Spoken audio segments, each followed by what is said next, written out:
Hello, everyone. Welcome to Avaya's Overcoming PTSD curriculum. I'm Andy Anderson. My partner, Ike Allen, and I are teachers, mentors, and the co-owners of Avaya University. Avaya is the creator of over 1,000 books, films, courses, teachings, and other supportive materials. Thank you so much for joining us. Our fellow teacher, Veronique Mead, is here to talk with us today about 9 paradigm shifts that explain PTSD, complex PTSD, and chronic illness, and how you can heal. Veronique has spent the last 20 years pulling together the research explaining how adverse childhood experiences, or ACEs, attachment trauma, and additional types of adversity affect risk for autoimmune and other chronic illnesses. She left a career as a family doctor and assistant professor to find more effective tools for understanding and working with chronic disease, and retrained as a body-oriented psychotherapist specializing in trauma. She has been testing, experimenting with, and refining her views through her own deep personal journey with chronic illness, and she shares the research on her blog called Chronic Illness Trauma Studies. Veronique was also a featured teacher on Avaya University's Healing from Childhood Trauma event. So welcome back, Veronique. Thanks, Andy. It's great to be back. It's great to have you back. I so enjoyed our first conversation, and I'm so excited that we can talk about this again and relate trauma to this really huge topic of chronic illness and chronic pain and all these things that so many people deal with as a result of trauma. So let's dive into that. So where do you start when you say there are 9 things in common between PTSD, complex PTSD, and chronic illness? You know, just to start off with the first 3 things, one is that the science is really starting to show that the origins may be similar for all these different things. In fact, there's an article in Nature in May 2020 by, his name's Michael Marshall, and the scientists are not aware about trauma, very common in the research, medical, traditional healthcare world. But what their research is starting to show that this guy's writing about in this article is that instead of there being specific genes and specific diagnoses, they're realizing that the DSM-5 now that's used for diagnosis is flawed, and that you really can't pinpoint people with specific diagnoses. If you have one diagnosis like anxiety, you generally have at least another, if not more than that, like depression. And they're finding that there are hundreds of genes for each of these conditions. And so what they're starting to come to from research from someone in 2012 in Chicago proposed that there may be actually a single factor, a single cause that's at the origin for all these mental health conditions. And so as the first one for 9 of these pieces, it's really looking from the research I've been looking at for 20 years that trauma and adverse life experiences and things that elicit a threat response in our systems, even infections, are a very common cause for all of these things, whether it's PTSD or complex PTSD, which is more defined because it's a long-term exposure in childhood rather than single events. And also for chronic illness, that's been the biggest thing that blew me away when I started looking to see if trauma might be a risk factor for chronic illness. And then I started finding it all over the place, and I'd never heard about it as a physician. Mm-hmm. Yeah. So yeah, number 1 is that there may be actually a similar cause for all these health conditions, and that they're all a symptom of the same thing. Interesting. Yeah. I know. It's such it's a huge paradigm shift. And in this article in Nature, there's no comment of trauma, again, because there's really not a lot of awareness yet. But it takes time for the research to translate into clinical care. And so that's the first one. Yeah. And the second is this concept of genetics, as this article talks about too. But even as a physician, when I was being trained, my sense was, I didn't even think about it. Medical chronic illnesses, it's a genetic issue. And the problem with that is you can't do much about your genes. And so what I started learning from all the trauma research is, and what the researchers are starting to find, is that even if we do have a genetic predisposition for a particular condition, chronic illness, chronic mental health condition, it actually needs interaction with the environment in order to either turn on or to influence how early the symptoms might start or how late or how severe they might be. And that all comes to epigenetics, the way that environmental factors and other things influence our genes by attaching molecules to them and turning them on or off, or in some version, some degree of on or off. Got it. So someone could experience a trauma or something in their life, potentially have PTSD, and that could affect how something genetic like manifests for them? Yes, exactly. And so it could be that it stays dormant for their whole life. And they're seeing this in antibody studies where most of us in the general population have at least have one antibody for type 1 diabetes, the autoimmune version of diabetes. And we don't get the disease. And even those who are at risk, they tend to have more antibodies that accumulate over time, and eventually it shows up as type 1 diabetes. But those antibodies can actually come and go. And so you can have antibodies and they can actually reverse. And so I suspect that that's also all epigenetics and what's going on in your environment. Gotcha. And so the third, what's that? I said there was number 2, yes. There was number 2. Number 3 is, I think this is something that's still really common mistake in a way, a common error in medical care and healthcare in general, is this thought that if trauma is the cause or the risk factor, it means it's in your head or that it's psychological. Mm-hmm. And the science is really showing that that's not the case. Adverse experiences influence our genes through epigenetics, and they actually affect our physiology and our hormones. And so even mental health conditions, which were like PTSD in particular, which is the thing that started to get us to wake up a little bit about what trauma is something that's going on in the nervous system and in the hormones, and it's a physiological, biological process that's happening. Gotcha.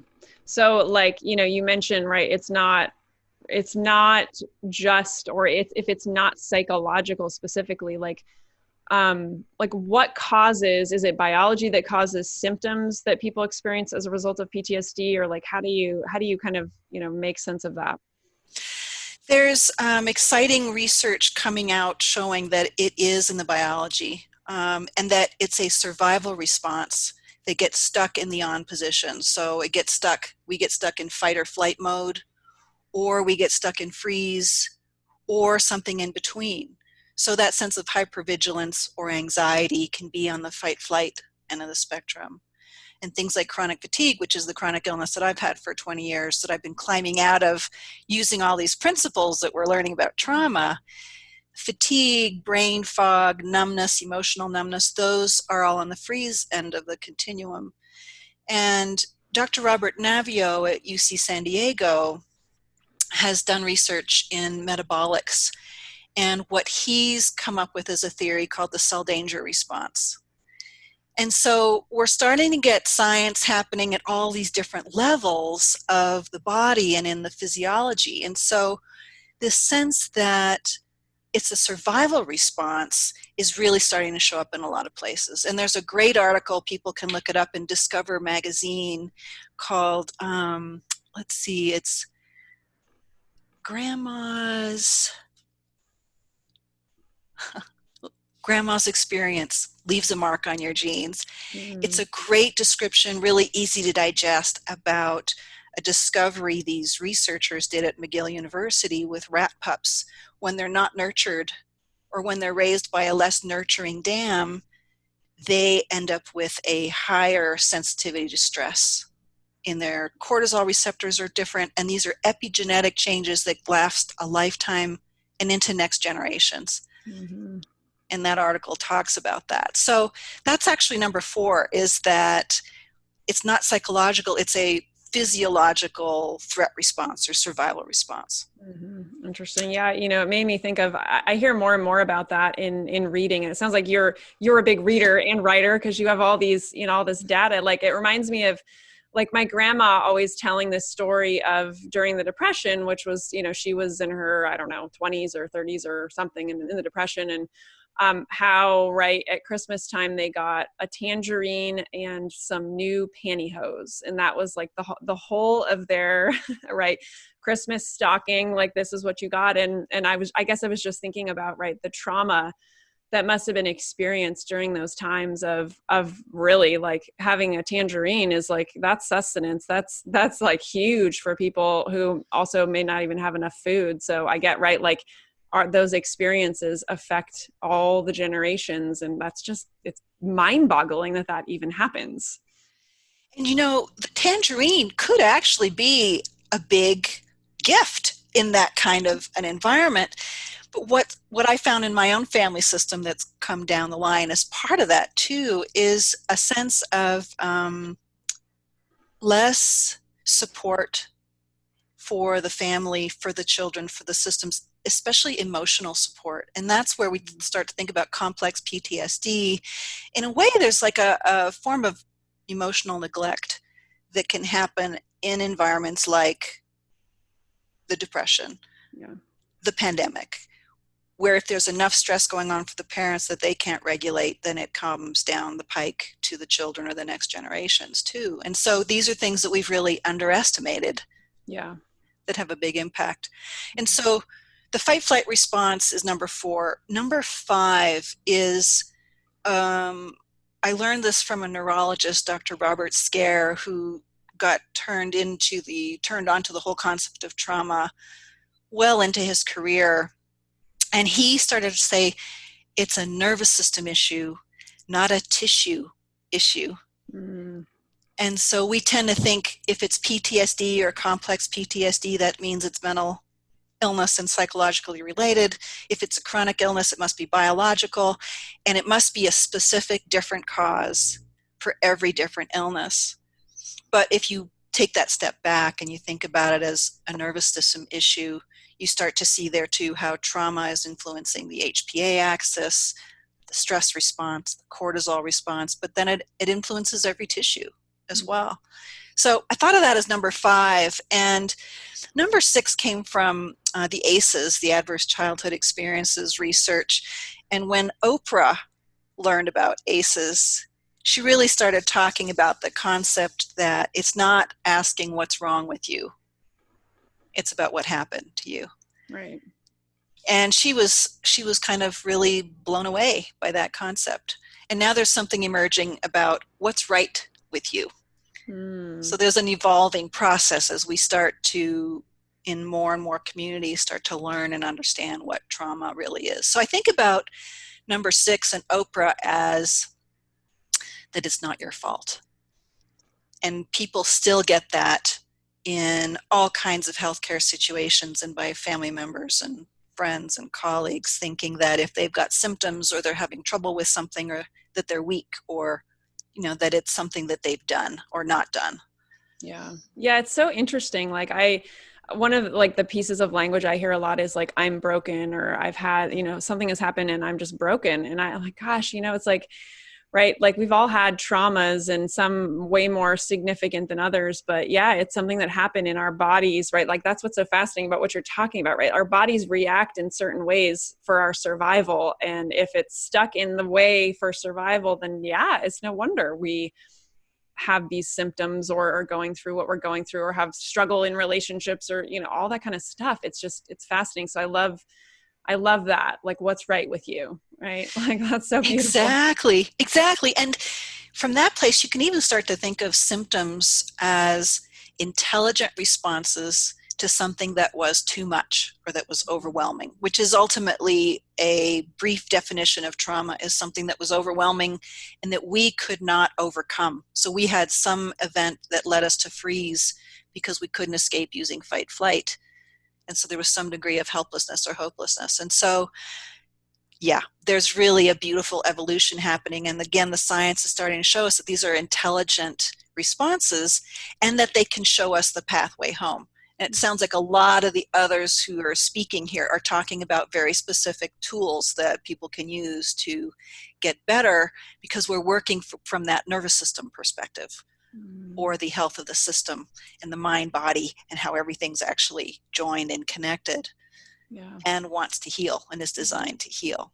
Yeah, that's really beautiful thinking of it that way, right? The symptoms are these really, God, I don't know, stepping stones or crumbs, right? Leading us to, right, the path to healing and right, like, yeah, when I think of it as like the body, like giving you a sign of something's going on and needs to be addressed, I think that's just kind of a beautiful way to, like, I guess, reconnect with the body and its intelligence and what it's trying to tell you. One of my faculty, when I left medicine and retrained as a somatic psychotherapist at Naropa, Christine Caldwell, talked about these as breadcrumbs. They are breadcrumbs that offer you clues that can help you find your way. And in a culture like we have here in the US or in North America, and we're in such a hurry, and there's so much demand and need to keep showing up, and there's such a almost negative connotation about the idea of slowing down. And so that's what sometimes our symptoms actually force us to do when we haven't been able to listen to all the prior warnings when they were milder. They sometimes seem to have to get really loud to get us to pay attention and start listening, or learn how to listen, because that's not something that we really are taught. No, it's like get on to the next thing and the next thing and keep moving and being active. Go, go, go. Yeah, that is Be definitely productive. right. And Exactly. it like speed up your healing. Let's get this thing going, right? Fix it now. And that's, that's part of the challenge about working with trauma, is that for most of us, it's not a quick fix. There is no quick fix, but there is a process. And the more we understand about how all this works, the more we can have that patience for ourselves and that self-compassion to really give it the time and the space that it needs. Beautiful. So where are we? On number 5, 6, 5? I can't remember now. Oprah, Not Your Fault is number 6. Okay. And yeah. So we're on 7. So number 7 is really about how can we think about everything like this, mental health conditions and chronic illnesses having similar origins. And I think of number 7 as trauma, the trauma science being its own new paradigm. We are learning so much from trauma, even though it can be a dirty word in certain circumstances and certain settings. What we're learning is that even PTSD, for example, is not what we thought. We still, like I was just Googling it before coming on, and it's still written as a single event thing. And actually, when you start to look at it, the research in PTSD, Rachel Yehuda, Mount Sinai, she's one of the most well-known researchers in PTSD and in multi-generational trauma and its effects, like the Holocaust effects. What she's been finding is that for example, the soldiers, the veterans who develop PTSD are also the ones who had more traumatic events and adversity in childhood. Yeah. It doesn't pop out of the blue. The event that triggers the PTSD tends to be the last event in a series of events. And what's striking is that this is what I've seen in the research in chronic illness also. And when you think about in Robert Navio's metabolic research at UC San Diego, what he did, he sent out a questionnaire in a small study he did with folks with chronic fatigue. And what it boiled down to of what happened in the year before their symptoms started was there were 5 categories of triggering events. And so there may be, I don't know what the number is for all different illnesses, but infection's a really common trigger for the onset of all kinds of different chronic illnesses. And it's all kinds of different infections. And so infection was one of the 5 things he found that often seem to have triggered the onset. Toxins, like mold, chemicals, like poisons. But then there were also things, psychological and physical trauma were also there. And I've done a survey, an informal survey on my blog for folks with chronic fatigue. And what I'm finding is for people who had infection as a trigger, a large amount of them have also had all these other things going on in the same year or two before the onset of a chronic illness. So that is part of number 7, is this sense that it's not a single event. It's usually an accumulation and dose, how often, how much, how severe, and usually it's something that started early in life. Mm-hmm. And one of the things that I've started doing is I'm using the ACEs research, which is really making inroads all around the world. Mm-hmm. There are hundreds of studies now and a couple systematic analyses that have been done. And so it's really starting to pave the way for an understanding of trauma. And what I'm doing is I'm building on the term of ACEs and looking at other types of trauma. So adverse babyhood experiences, for example, is another term I've come up with for events that happen before a child's 3rd birthday. Pre and perinatal events, a difficult birth, even C-sections. There have been 2 new research studies that just came out, or they came out in 2020 for 40 years after C-sections. One of them looked at the entire population in Denmark. And what they found is that there's increased numbers of autoimmune diseases in folks who are born by C-section. Mm. And the other study was done in women, in nurses study, and there's a high risk of type 2 diabetes. And so we tend to think maybe it's the gut flora, maybe it's the microbiome, maybe it's because there's not as much clearing out of the lungs if it's not a vaginal delivery. But I think a big piece that's missing, and why I coined the term for ABEs, adverse babyhood events, is that a lot of these things are traumatic. And that has an actually huge impact on a parent, especially moms. That's where most of the research has been done, but on a mother's ability to bond with her baby. Mm. If she has an emergency C-section because of life-threatening something or other, that's normal to freak out because of that. The staff is sped up. You lose the connection with people who are there to support you. But other kinds of events too. So if a baby was in an incubator, needed intensive care, if the mom or the baby had to be hospitalized after going home, things that separate mom and baby in particular can affect bonding. And that in turn influences how our nervous systems and our immune systems develop and are shaped. Mm-hmm. And another term, and it's in one of the books that I have as a free download, are ACRES, Adverse Childhood Relationship Experiences. And that's really what we think of for complex PTSD. It's the relationship people have with their parents or their adult caregivers growing up. And the research is showing, there's a new study out, 2019, by Ali Crandall in Utah, finding that having fewer positive events or experiences as a child may actually be more impactful on our risk for health conditions than abuse and adversity. Mm. And so I think of ACRES, complex trauma, developmental wounds, as probably the most underestimated risk factor of all of them for all of these conditions: mental health conditions, physical conditions, chronic conditions. And adverse babyhood experiences are a risk factor because of how they can interfere with bonding. They're also a risk factor for ACEs. So we start to look at the trauma science in groups, in categories like this. And what I've been pulling together is the research from these different bodies of knowledge, and they all just keep pointing in the same direction. So the study with the parents, so I'm understanding this correctly. If if they have less positive experiences in their life, in their childhood, that could make them more susceptible to chronic illness.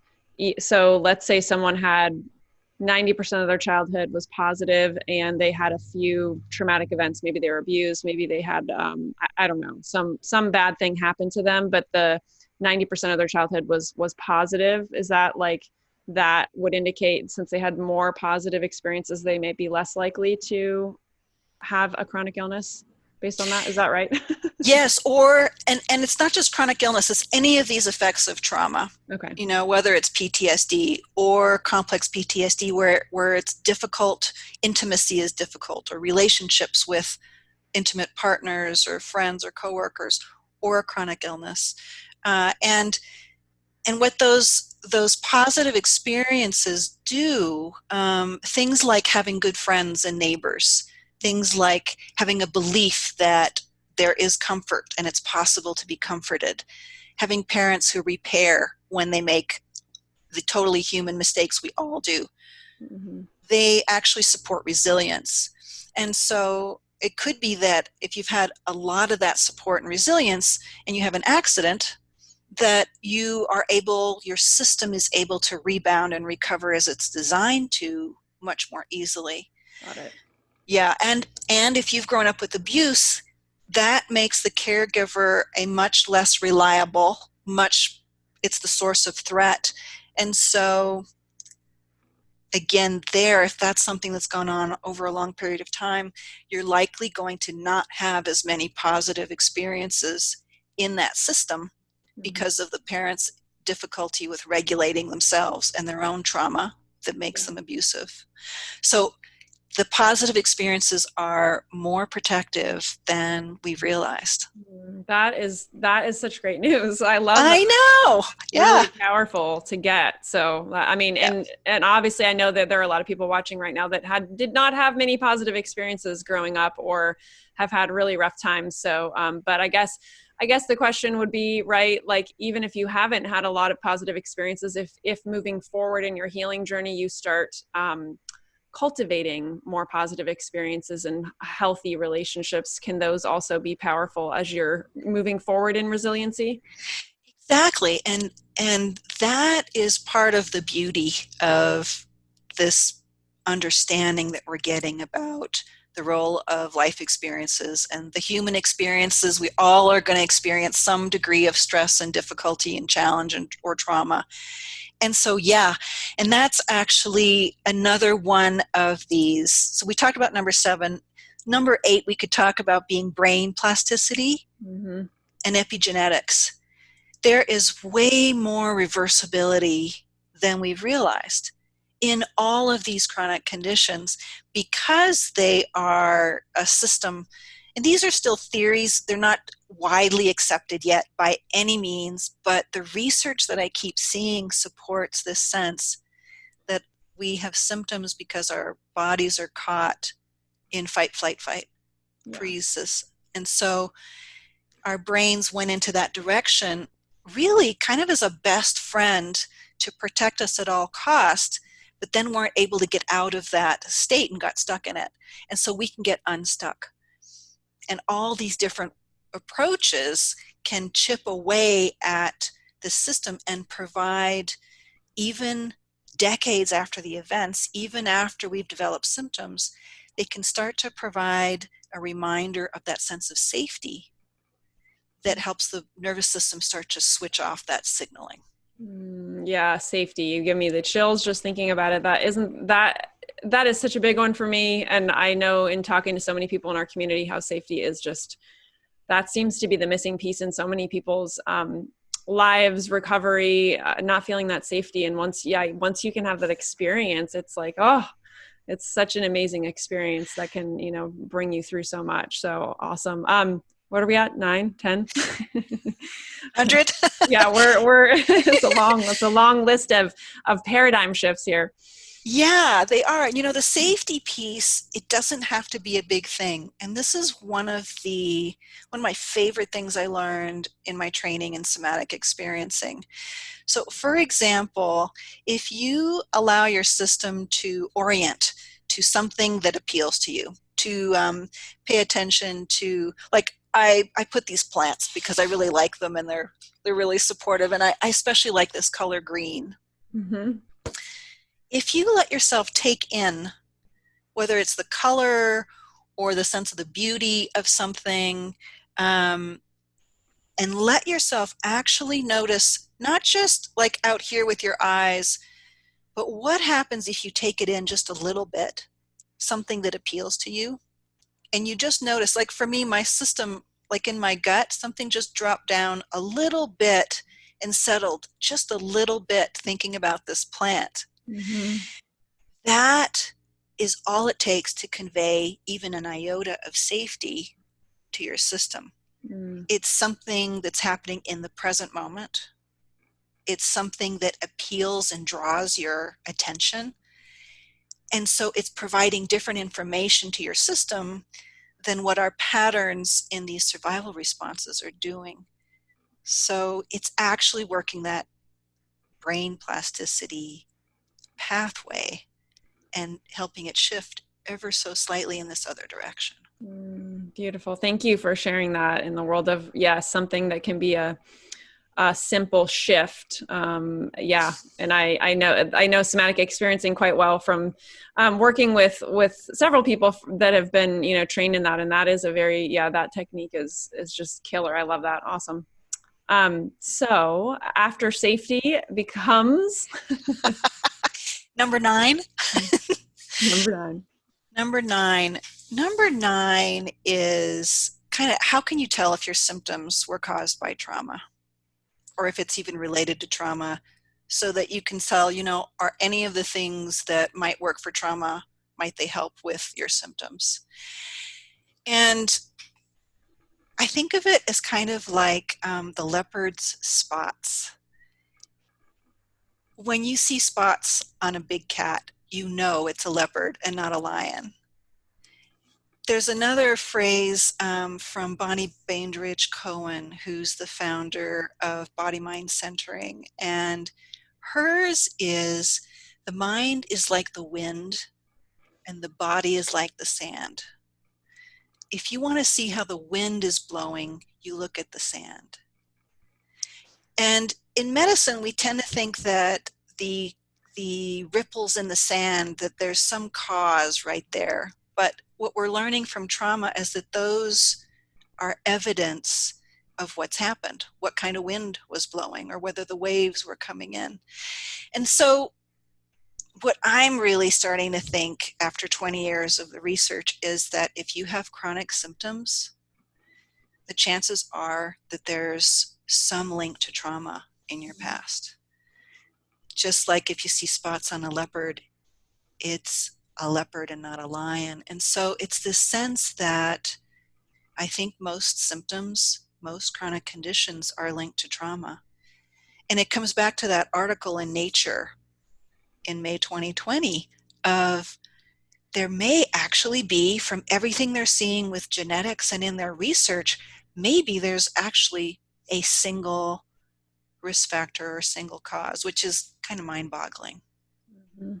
Absolutely. I love that. So like, as far as symptoms go, this is something we could look at to see if chronic symptoms that people are experiencing have come from trauma. I guess, what does this mean for treatment? And, this whole event is about, really overcoming PTSD and overcoming PTSD symptoms. So do you think that, prevention of those symptoms is possible, or can you reverse any of these symptoms? They are reversible. I mean, that's the thing. The challenge can be that if it's decades after a lifetime of difficult experiences and neglect or abuse in childhood and few positive experiences and more things that have added on, it tends to take longer than we may want or realize or recognize. But the fact that these are reversible is huge. And this is Navio's proposal with the cell danger response, is that it's a healing cycle that got stuck. So all these different tools, whether it's mind-body practices or slowing down and coming into the present moment, mindfulness practices, these are all actually working to send different information from the present to help the nervous system shift out of where it's caught from the past, really. Mm-hmm. And so when we think of symptoms, you know, if you grew up in a household where it was safer if you were quiet, or if you kind of took care of the adults in the system, or you were a people pleaser, a lot of us with chronic illness are people pleasers, even in subtle family systems with no abuse, these are patterns that are built on a survival response. And so working with those, cognitive therapy is not something that's traditionally thought of as a way to work with trauma. Or maybe I should take that back. It's still the most studied and most cited research, cognitive behavioral therapy. And so people think it's a good one for trauma. What it may be really good at is helping us recognize that we have beliefs that may not actually be true or accurate, and work with those. But what I think are really helpful are the trauma therapies that are based in the somatics, because trauma is not in our conscious awareness, it's in our bodies and nervous systems, and we access it through things like sensation or imagery. And so I think it's really what appeals to you. Where do you start? Where do you want to start? Is it with a mind-body practice? Is it with changing your diet? Because that actually decreases a lot of threat responses or inflammation, and it creates more room for the system to begin to heal. And so for some people, it's trying these different pieces, and for others, it's going straight for trauma therapy. And I'd say if you've got a chronic illness and you're open to it, do as many of these as you can, because they all chip away at different parts of the paradigm of the pathways that are happening. Got it. Thank you. I'm glad that you mentioned diet in there too, because I think we may have talked about that a little bit last time. And I was wondering that as you were talking, right? Because, right, where does that come into play? Lifestyle choices, exercise, diet, those kinds of things, based on having trauma, you know, stuck in us, so to speak, and how does that influence things? So okay, awesome.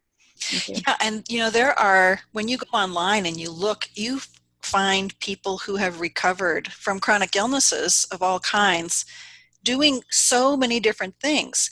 And I think that also speaks to this model about how many different ways there are to heal. And PTSD can be a real challenge, a real bear to overcome as well. And so, again, even for a mental health condition, diet could make a huge difference. If it can calm down inflammation, that can right off the bat help our systems settle, and then that gives us more room to either try more things or settle a little more easily or sleep a little bit better.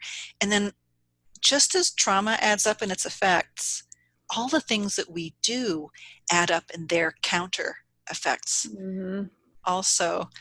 And you know, you mentioned prevention. I think one of the pieces that's really helpful here in understanding trauma is parents who work on their own trauma and their own healing for themselves.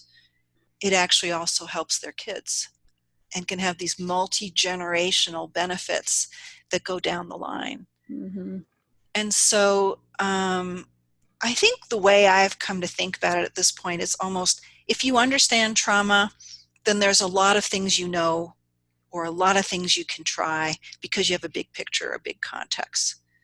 And so I'm kind of a big proponent for understanding trauma in the realm where we don't know much about it, or we've got a lot of blame associated with it. How do we catch up with what the science is actually telling us?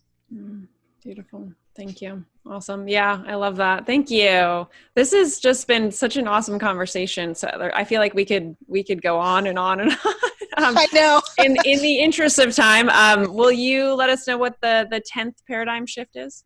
There were only 9. Oh my God, you're right. See, I'm sure there's 10, but that's awesome. We could probably, we could add all kinds of these to the 10th one, like the fact that adding things up, adding all these positive benefits. There is the 10th paradigm shift. There it is. There it is. I so wanted there to be more. Awesome. Yeah. Well, so I'd love it if you could share with everyone a couple things. I know that you have a couple of offers, gifts for people, and you have such great content on your blog and so many amazing resources for people. So everybody, there's a couple buttons below this video that link over to Veronique's site. So could you share what those two things are? So one of them is a blog post I wrote, and you can download it in a book PDF format, about adverse childhood relationship experiences, or really the foundation of complex PTSD. And I think of them as invisible ACEs because I think they're the most underestimated risk factor for all kinds of chronic conditions. So that's one of the downloads. And I cite one of the questions in it. You know, people often ask, how do we know about resilience? How do we know if we have our own resilience factors? And there's one person out there who has a particular question that they asked in their medical practice over the years that they found was the most helpful question to get a sense of whether or not you've experienced acres, whether that was something you have a resilience factor or not. And then the other one is the 6 books that I would say are the go-to books to really keep getting that picture about all the different kinds of traumas.